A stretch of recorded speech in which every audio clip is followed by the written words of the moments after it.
and welcome to my channel, Bevvy with Beth.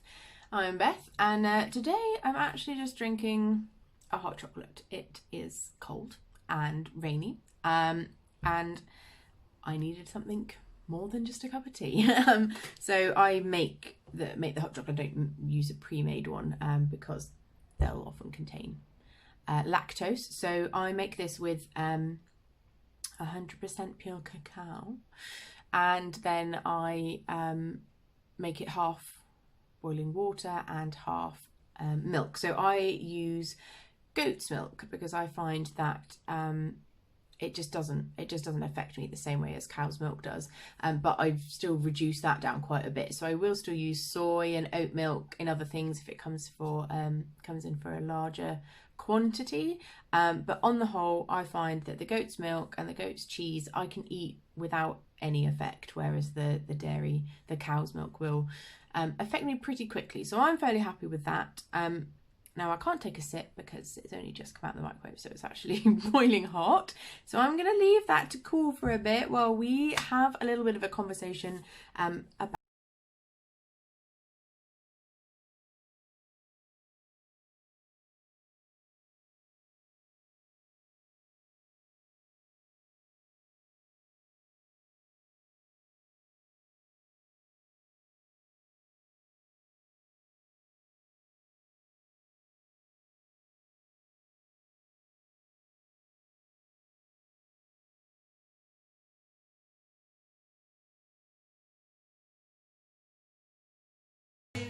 So another one of the common symptoms that come along with PCOS is fatigue. And there are a few different reasons, which is why I think it is one of the more common symptoms, because PCOS can be very individual. We all suffer with it in a very slightly different way, and then there just tends to be these common trends. And so because insulin resistance is such a common trend, there tends to then be a couple of symptoms that kind of go along with that most of us have in common. So one of them obviously being weight gain, and then the other one is fatigue. So I just want to break down a little bit as to why we get fatigued, why that's happening, and then I also want to go into how I managed to kind of not solve the problem, but definitely drastically improve my situation. So before I get into kind of the technical side of it, I just want to make it clear that I am not a medical professional. I've had no medical training, and all the information that I give you is simply research that I've done myself. It literally comes from Google and or YouTube. So don't take my word for it 100%. Always consult your doctor before you want to make a drastic change in either your diet or your routine, to make sure that that's actually going to help you, and that it's not just an anecdotal thing that happened to work for me and who knows why. So always talk to your doctor before you make any changes. So one of the main reasons that we get fatigue, particularly when you get that like mid-afternoon slump, is one of the worst, and that purely comes down to the insulin resistance and how our body handles sugar. So if you have seen my insulin resistance video, you will notice that I talk a lot about how insulin processes sugar in the body and how that then doesn't work for us correctly. So I'll just go over that very briefly. So when we eat something that has sugar in it, so sugar enters our bloodstream, our body automatically releases insulin in order to remove the sugar from our bloodstream and put it into places where it's going to be much more useful. So it goes to our muscles first, obviously, for energy to actually be used in our kinetic activity. Then it also will go to the liver, because our bodies are designed to keep a store of energy, so that if something happened and our food became scarce, when the weather changes and it becomes very cold, we're going to need some extra energy. And so our body doesn't just take energy from our food and use it immediately. It creates a store, and those stores start in the liver, and then obviously when the liver's got enough, then it turns to fat. And so what happens is we get blood in our sugar stream. Well, in some people's cases that might be more true. No, we get sugar into our bloodstream, and our body releases insulin, and it can't get the sugar into the cells the way it's supposed to. You can't get it into the muscles or into the liver the way it's supposed to. So we end up producing more insulin, and then eventually that forces it to turn it all into fat. So that kind of explains the weight gain. But the reason that this process is important for fatigue is that we end up with fatigue on both sides of that process. So the first side of that process is, of course, that our muscles do not accept the sugar from our bloodstream. So that means that if we genuinely are exercising, if we are walking to work, if we're doing some yoga, if we're going to a gym, we actually need that energy, and we eat some sugar to give us that energy, and we still don't have the energy. So we are now more tired. After that exercise, we're now more tired than a normal person would be, because it doesn't matter what we eat, how much sugar we eat, or well, not or don't eat, but you know, how high or low the sugar content of the food that we've eaten at that moment is, our body will not receive the sugar to convert it into energy.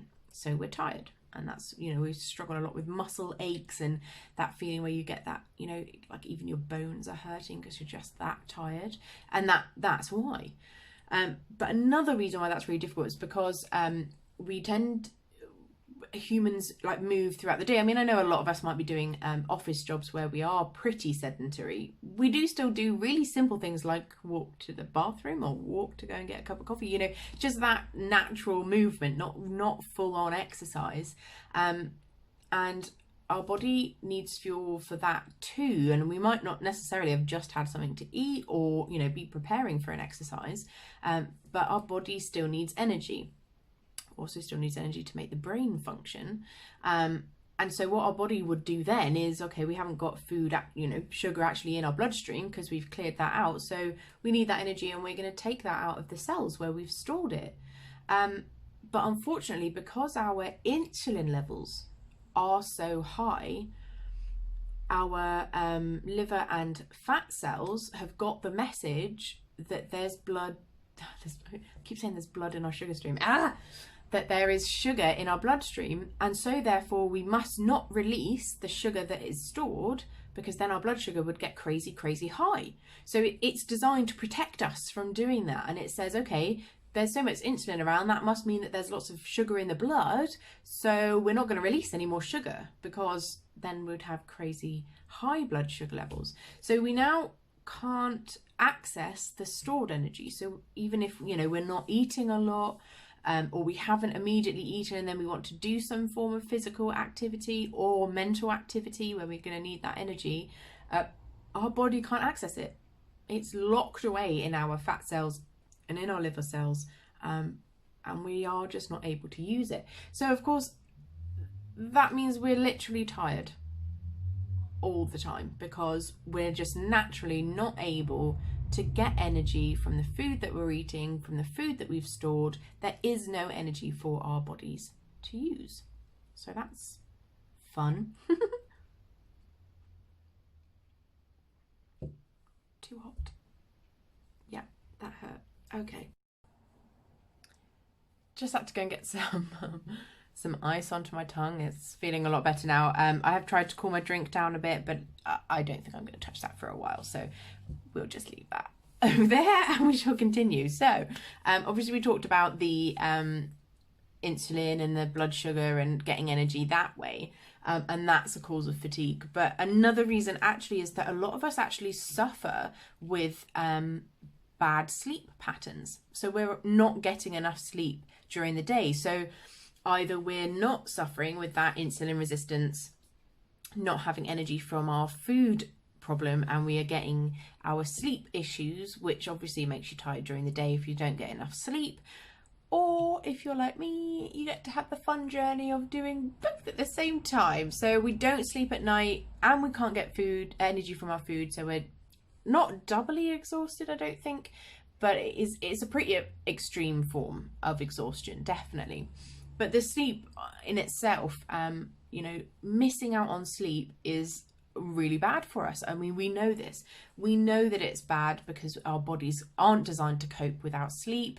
Our minds are not meant to. So whether that's just general function, being able to add numbers together, form sentences, or whether it actually comes down to mental health, which is something that we struggle with as well with our hormonal imbalances. Then not getting any sleep, our mental health, it just isn't going to be great. We're going to become even more moody. We're going to be, well, fatigued, so we're not going to be able to make good decisions. We're going to end up picking up food that just makes us worse, and it becomes very much a vicious cycle. So there are a few things that can interrupt our sleep when it comes to the PCOS condition. The first one is blood sugar levels again.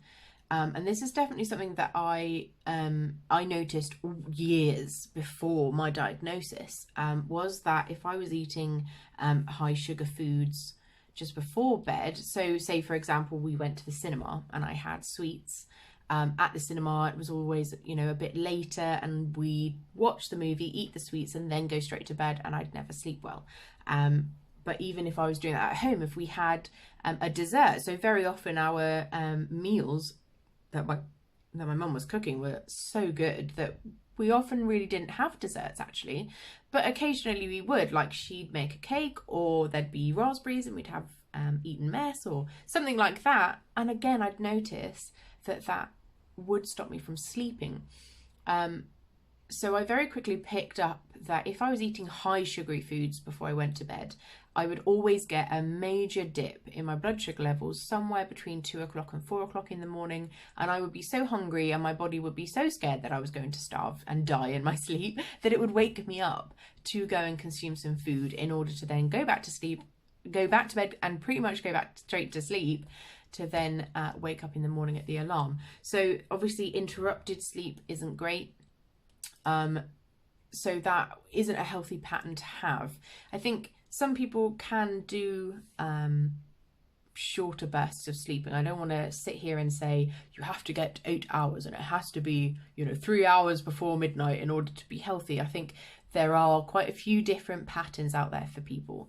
But I do think in general, a healthy sleep pattern to aim for, unless you yourself know better for your own body, is to get that 8 hours and to have those 8 hours in a block, and not wake up, and certainly not to be woken up by your body just because you're hungry. That's definitely not a good thing. It means you're not eating enough, or you're eating the wrong things before you go to bed.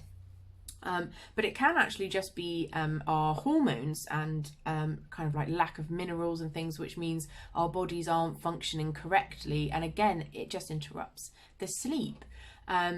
So I don't know as much about the sleep hormones as I do about the eating hormones, so your I'm full and your I'm hungry hormones, but I have again noticed something that I picked up on a long time before I was diagnosed, was our circadian rhythm, and the fact that if I was on my phone or on the computer or watching TV and then trying to go straight to sleep, I would take a long time to get off, and I'd have this very, very light sleep before I could fall into a deep sleep.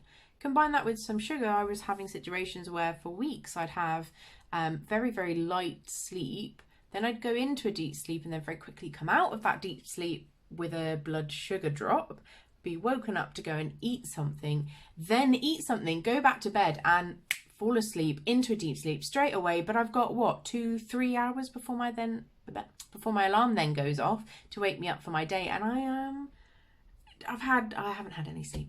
I feel like I might as well have just stayed up all night. That's how bad I'm feeling. And I think that was very much down to my brain's chemistry signaling what sleep time was and when I should sleep. And when I developed a better nighttime routine where it came down to doing some reading or listening to an audio before bed, concentrating very much on the lighting. So I did things like turn phone and laptop lighting down and made it warmer, so I got rid of that blue light, and would not watch anything stimulating on TV, not any proper crime dramas or anything like any thrillers or anything like that, but something a bit like Disney.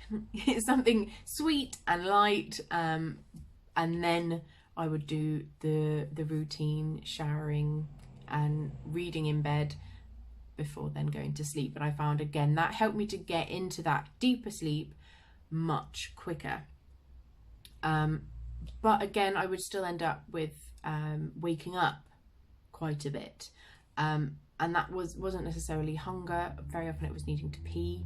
I'd wake up and then I'd struggle to get back to sleep. So I kind of fixed one end of my sleeping, but still it wasn't great. I was doing all these things, you know, with avoiding electronics and eating correctly and all that kind of stuff. But I was still struggling to sleep. And definitely, because I take both of them, I don't actually know which one it is. I mean, I know magnesium is probably the one, but I take supplements. And when I started taking supplements, that's when my sleep problem pretty much, it's gone away. Other than when I have terrible anxiety attacks, you know, if I've got something going on in my life that makes me anxious, then I don't sleep as well. But even then, what I consider now to be a bad night's sleep is still better than some of my best night's sleeps previously. So I take potassium and magnesium. Now I take other supplements as well, but I'll do again a video separate going into specifically the supplements I take, why I take them and how they help me. But since this magnesium and potassium seem to have really helped with my sleep, I thought it was worth bringing those up now. I just get some from Holland & Barrett. I've got calcium mixed in with my magnesium because I don't eat a lot of dairy, so I wanted to keep that topped up. And then my potassium is just pure potassium. And I've just found that by taking those literally just before I go to bed, I take the magnesium. I found having it half an hour before I go to bed, it really supports me in the getting to sleep part, and then I will stay asleep. Unless I do something like drink a pint of water right before I go to bed, then my bladder will wake me up. But again, it'll wake me up. I'll go to the toilet, go back to sleep, and I'm straight asleep. And it's a very short break in my sleep, and I definitely can cope with that, having been years and years without being able to sleep. So those are kind of the two things that I've done on the kind of blood sugar level and hormone level. Not the hormones so much because that was more the pill, but mineral, what I'm putting into my body to help me to go to sleep. But of course, another issue that a lot of people find is actually the weight gain is causing problems with their sleep, which is, you know, I don't know, there probably are other conditions out there that are like this, of course, but I don't know, I don't experience them. But it's like PCOS, like, just loves to kick you while you're down. It's like, oh, you don't like being a bit overweight? Well, I tell you what, how would you like it if I also kept you up at night? Like, why would you do that, man? Like, but unfortunately, it is one of the situations that happen, and it's sleep apnea basically, and that's where your your breathing is cut off, and so obviously your body panics and goes, dude, you're not breathing, and it wakes you up, and that happens several times throughout the night. It's a continuous process, which means again you're getting that constant light sleep instead of the proper deep restorative sleep that our brains need the most. So you know, have a little look again, talk to your doctor, and find out what it is that's disrupting your sleep. Is it maybe that you are raising your blood sugar too high and that you're getting that drop? Is it that it's actually the sleep apnea and we're gonna have to focus more on getting some weight loss sorted to solve that problem? Or are you missing in some vital minerals which help you sleep, which is magnesium, and you know, the pattern of your sleep? We've been banging on about it for ages now. Everybody knows that you shouldn't be watching TV or be on your computer an hour before bed. But I can honestly say that for me personally, I'm definitely very sensitive to light before bed. I actually noticed it when I first moved into this house, because it was February, so obviously the nights were still very dark. And I was wanting to go to bed at like 8, 8:30, and I was like, what's going on? And it's because naturally I like the dark. So I didn't turn any lights on when it went dark outside. And so my body was like, well, it's dark outside now, Beth, it's bedtime. And I was like, wait, mate, it's 8:30, now is not the time for bed. And by simply, well, now I tend to more light candles or have a light on somewhere that just tells my brain that it's not quite bedtime yet. That kind of proved to me that that whole light before bed, circadian rhythm thing, actually, for me personally, is definitely very important. So I really encourage people to look into that and take it very seriously, because sleep is so vitally important for our bodies to function normally, that when we already know our body isn't functioning normally, we don't want to be depriving it of sleep, because that's only going to exacerbate the problem. It's only going to make it harder for us to get on top of the problem and do the things that we need to do in order to get back to a healthier level. So if you haven't looked and done some experimenting with that kind of thing when it comes to your sleep, I highly recommend looking at that first. And then, you know, if you find either it doesn't affect you, or you find that it does seem to be improving things, but it isn't quite, still not where you want it to be, well, then you can start looking at other things. Try taking some magnesium and see if that helps. You know, have a look at your blood sugar levels and see, you know, what are you eating before bed? What time are you eating before bed? You know, do you need to eat sooner or later? You know, like, how is that working? And I have experienced it, and I do genuinely believe that if currently you are suffering with a lack of sleep, probably because of your PCOS, that there are things that you can do that don't mean you've cured the PCOS, but definitely mean that you are now sleeping better, which will in turn help you to get to a point where your PCOS is no longer controlling your life. So that's kind of my advice when it comes to sleep. If you found that you've got any tricks that you found work for you to get your sleep in, or if you have some concerns about any of the advice that I've given, if you think there's something I could do that's better, or if you think there's something that I've completely missed, then please let me know in the comments down below, because I'm here to learn from you as much as pass on what I've learned. So I'd love to hear what it is that you found that's been a success, so that maybe I can improve my sleep even more. So I hope you found this video helpful. Obviously give it a like if you think you can benefit from it, and I will be doing more. I've got so much more to say, particularly about sleep, my experiences, and more details on kind of products and processes that have helped me to get to a better sleeping pattern. So if you're interested in learning a bit more, obviously hit the subscribe button so you can catch all of my videos, and I'll see you soon.